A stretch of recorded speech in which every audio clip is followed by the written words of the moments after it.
Hello, I'm Dick Foth, and I'd like to welcome you to Known, stories to make sense of it all. And these stories are what I call walking books, real-life people from different places, different ages, different cultures, and I want to have some conversations with them across disciplines and generations and cultures in order to encourage a kind of knowing, fresh lenses through which to see the world. One of those lenses will be Scripture, or more specifically, Jesus of Nazareth, whose life, I believe, changed the course of the history of the world.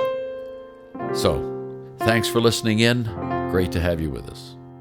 My guest today is Mike Messner, a friend of many years who travels the world and works with folks in a variety of missions and causes around the world. So, Mike, great to have you here with me this morning. Thanks. Great to be here. I want to ask you a question that has some multisyllable words in it. Why is social entrepreneurship becoming so popular among younger folks around the world? First of all, define that for me, what I just said. Well, let's start with just entrepreneurship. That's Right. a word and a concept that's been around for as long as any of us can remember. Right. Entrepreneurship is just simply the idea of going out, starting businesses or starting enterprises, and running those to accomplish some purpose. Now, most of the time, it's all done around profit. But what's been becoming very popular with both large corporations, publicly traded companies, as well as small startups, is having some blend between creating shareholder wealth and a higher purpose. And that's where the social part comes in. Okay. So entrepreneurship is that startup of a new business. Social, that part of it means we're helping someone or some group of people in a way that betters their life, but we're doing it through a business. So would it be fair to synthesize it or make a synoptic statement about it that we want to both do well and do good at the same time? Well, that's exactly spot on. That's exactly what it's about. Okay. You're doing well, that's shareholder wealth development, and you're doing good to others, that's the higher purpose part. So higher purpose, at least in our circles, is often thought about faith-based stuff. Mm-hmm. But higher purpose in the business context is helping people in any number of ways. It could be creating jobs. It could be helping the environment. It could be any way that you can bring value to and kind of raise the bar that betters people's lives in a given setting. So where do you and I are both Jesus followers, right? Exactly. And I say that simply, but not in an offhand way. How does the way he thinks or the way you read him in scriptures shape that or fit what you are just talking about? Well, one of the hallmarks of Jesus' teaching and the way he dealt with people, at least for me, the way I read the Gospels and about Jesus, is Jesus never shied away from dealing with hard issues in people's lives, but he always did it in a way that preserved the dignity of the individual. And so that nugget of teaching of how Jesus went about dealing with people, you see in social entrepreneurship. So, for instance, I have a friend that runs a coffee shop in Greece. Uh-huh. Now, the economy of Greece is probably one of the toughest in the world, arguably, today.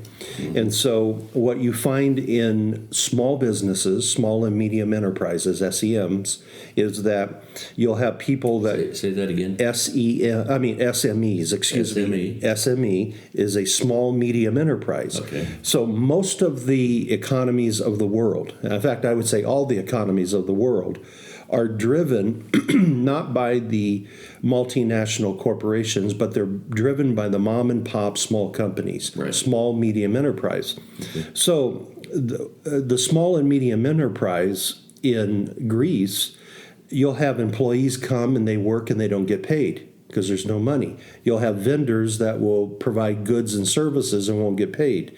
You'll have taxes that are due that don't get paid.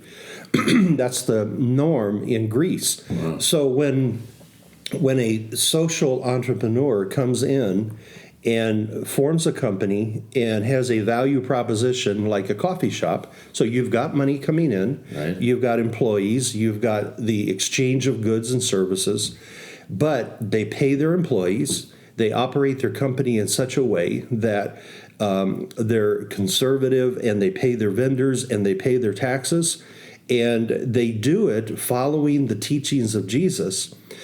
Every time they pay that employee and don't cheat them out of out of their pay for their work, Right. they're treating them with dignity, and they're giving them a decent wage for a good day's work, and it helps the individual, it helps the economy, it creates jobs, it does all those kinds of things. So thus, it's a social enterprise that they're doing well and they're doing good at the same time. How did you get involved in this? I mean, where did that start for you? Well, I've been fascinated with business my entire life. So I like the idea of creating an idea, having a dream, and then pursuing it, and creating an organization that brings that about. So later in life, I've had several decades of working with nonprofit organizations and so forth.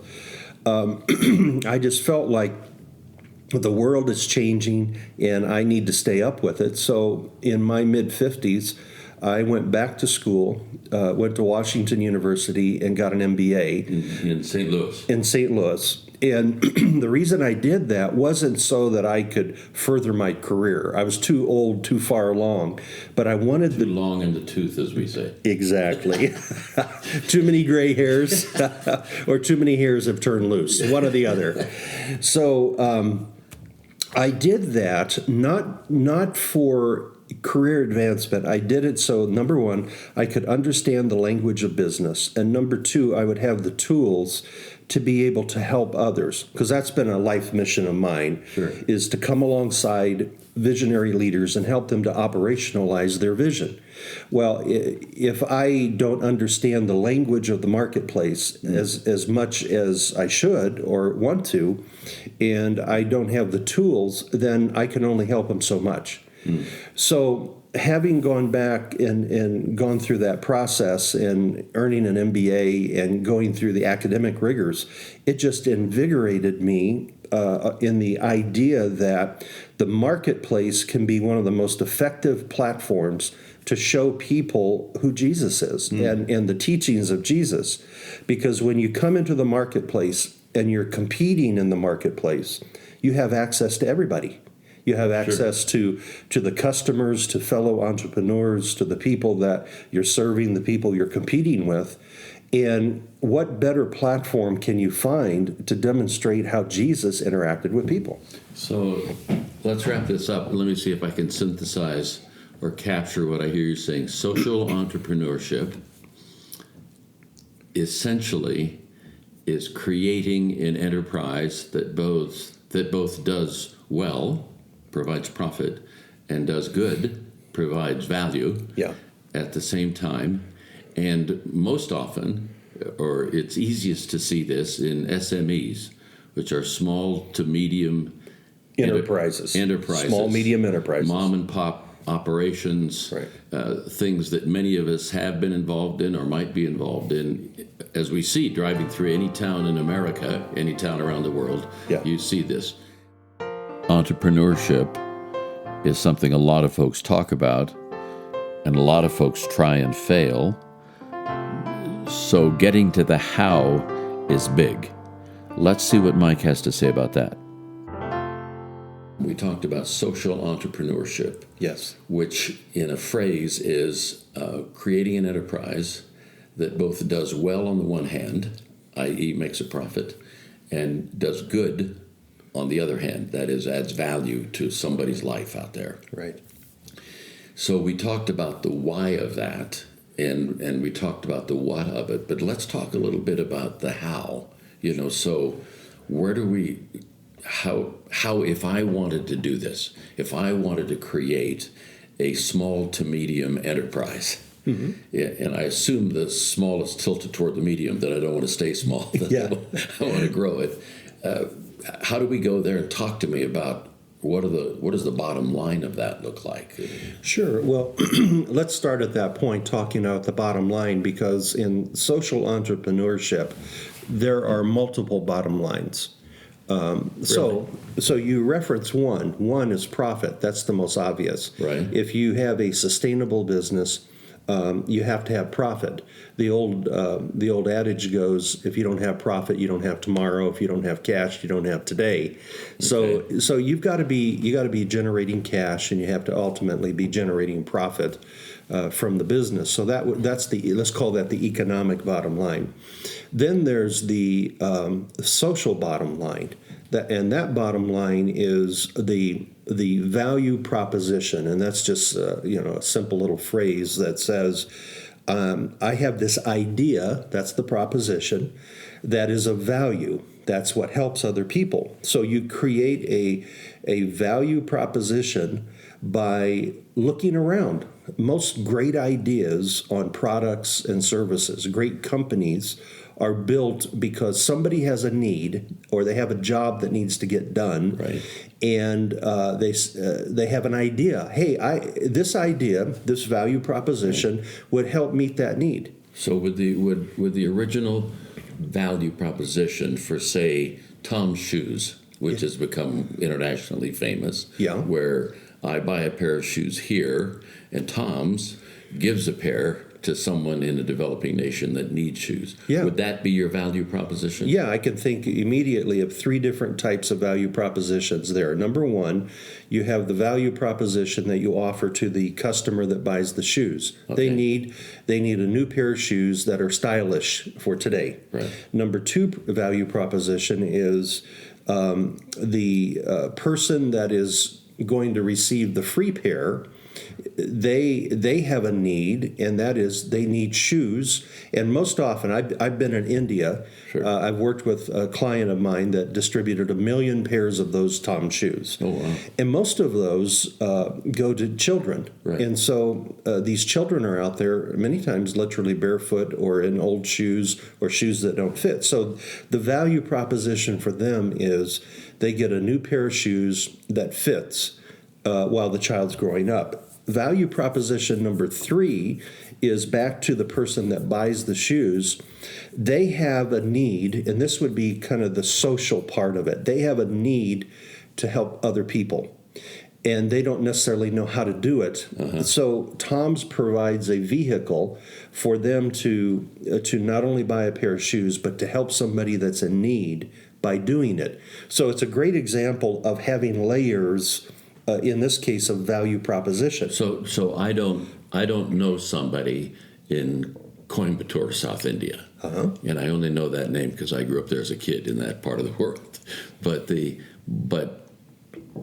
Tom's Shoes then becomes sort of a social broker for my need to help somebody that I don't know. Yeah, and I can always help people I do know, but for those I don't know, but they have a need, that's a way for me to engage in the larger planet, if you will. Exactly. So bringing it back to home, if your listener is listening to this, let's say in the United States, right, and they're in a place where they look around them, and they may see, here are some young people that are, let's say that they have a lot of time on their hands. They don't have a lot to do. They're out on the street.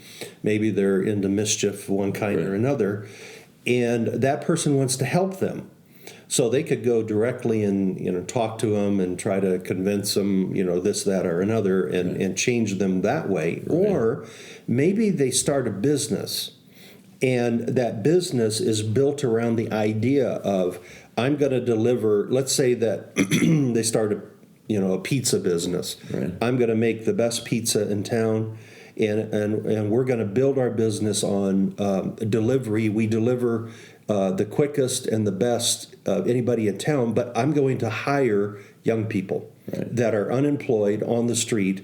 And so now you're connecting a profit business to a need that you see right around the corner from you. Right. You know, that's kind of a weak example, but Well, the elements it's are an there. example, sure. The elements are there. Right. So if you start looking around at what could be done. So let's say you go to the wide open spaces of Wyoming, and you say, you know, I'm gonna start a business of taking care of horses for people that travel a lot, and I'm going to hire young people to be my employees. And so again, it's the same concept, but in a completely different environment. Sure. Different value propositions. So value propositions are as creative as the person that is creating them. There is no limit to how innovative you can get in creating a value proposition and then building an enterprise around it. So this shows my ignorance, and I have plenty to show. Because most of the things there are to know in the world, I don't know. Yeah. So I'm loving this conversation. Is a value proposition the same as multiple bottom lines? Well, is that the equivalent? Well, the multiple bottom lines, when I talk about that, I'm talking about the business overall. Okay. But So you have profit. That's one. Yeah, you have profit, you have social, you have environmental. Let's say, What does that mean? well, environmental in many places around the world, and this is probably very observable in third world countries. Right. Let's say they take the garbage from their coffee shop and they throw it out the back window. Right. You know, it hurts the environment. Sure. Well, if everybody does it, and you and I both know there's places that everybody does that. Sure, there is. Yeah. Now you're a business, and when you have garbage, you bag it up, or you burn it, or you take care of it, or you bury it, and so it now becomes a value to the environment. You're helping, or let's say you process your wastewater.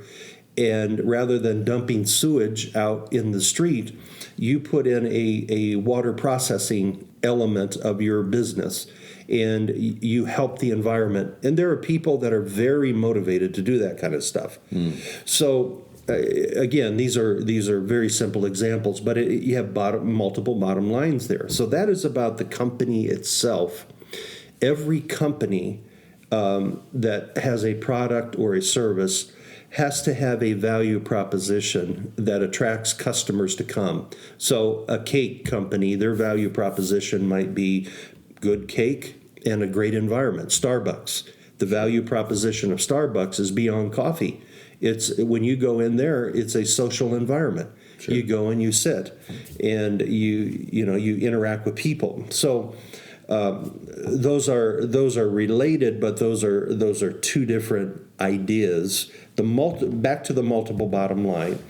If you look around and you say, how can I help people and how can I make a profit?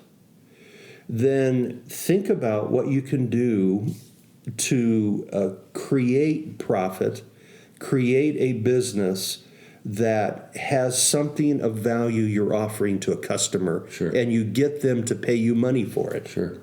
Is there a difference, and maybe there is none, is there a difference in which part of that question or which of those questions I ask first? That is, if I say it, how do I make a profit and how do I help people, is that different in terms of either motivation or intensity generally? Is that different than saying, how do I help people and at the same time make a profit? Okay, given the idea that we're talking about social entrepreneurship, Right. The answer to your question is, let me answer it with a question. Sure. Which is more important to an airplane, the left wing or the right wing? Sure. They Okay. both are. Yeah. So if the idea here is social entrepreneurship, not just entrepreneurship, Right. then you've got two wings of an airplane that need to be present. So you can address either one of them first. Start either place. But you have to have them both. Have to have both. Because if you've got a great idea to help people, and let's say you're going to just give away water to people that doesn't have water. Yeah. Well, if you don't have a economic engine to your business Sure. that creates money, Sure. you can only give away a certain amount of water and you're done. You're finished. Sure. Thus, if you don't have profit, you don't have tomorrow. Okay. So, for our listeners, if you could think of one or two pictures or snapshots of businesses. We've talked about Tom's Shoes before, but just in places you're working around the world today, without naming names, but talking about models of what you're describing here. Mm-hmm. What one or two models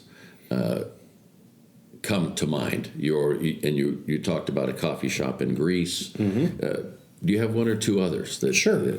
Let me give you two of them. One is CrossFit. I've got several friends that live in the Arab world and throughout Eurasia that have CrossFit gyms. Right. And if you know anything about CrossFit gyms, the people that go and work out on a regular basis create community. Right. And that community grows, and they intertwine their lives, and they take care of each other, and it becomes a community where they're helping each other. Well, the owners of that business, they are creating profit, but they're also helping people because they come in contact with people that they wouldn't have access to otherwise. Sure. So that could be done. That kind of athletic enterprise can be done on a very small scale. CrossFit is a branded gym because, and I use it because everybody knows what that is. But it's also a style of training. It's a style of training. It can literally be done one-on-one or in small groups or whatever. I have a couple of friends, a married couple, Mike and Cindy, that have lived in Uzbekistan for 20 years, and they run a small farm. And the farm creates honey, and they have some cows, and they do the milk products and all of that. But in Uzbekistan, a person who is special needs and who is an orphan has no standing with the government. So they have been there for 20 years to take in these special needs people and train them with a skill and prepare them for life, because the average special needs orphan that goes out of an orphanage, the government will put them into an orphanage. When they go out at the age of 18, on average, they die by 21. Wow. Because they have no coping skills. Right. So what they do, Mike and Cindy, they use their small farm and the skills of not only animal husbandry and the honey and all of that, they will create certain small items, but they teach these people skills. And their track record over the 20 years is these people come out at age 18, they go into society, and they have enough coping skills for life that they can survive. Wow. And so you talk about a social enterprise that has a higher purpose and shareholder wealth development. The money that comes in, honey sells for a lot of money in that part of the world. So they use that money to help fund the work that they do. Right. So those are two examples. Wow. Michael, thank you for taking the time to be with me. As I'm listening to you, I'm hearing a phrase come back that's ancient wisdom. It's an old biblical phrase from way back in the book of Genesis. That is, it is not good that man should be alone. And what happens when you do social entrepreneurial activities, it allows the recipient, whether it's the worker or the recipient of the gift of whatever it is, to understand that someone cares, to, in some cases, be involved in community, i.e. the CrossFit or the beekeeper's farm, which is a fascinating thing. It's all of us know what alone feels like, and to be able to solve that challenge so that we can be together, using the skills that are found in a social entrepreneurial environment, is a powerful thing. Thank you for sharing your wisdom. Appreciate it. Glad to be with you.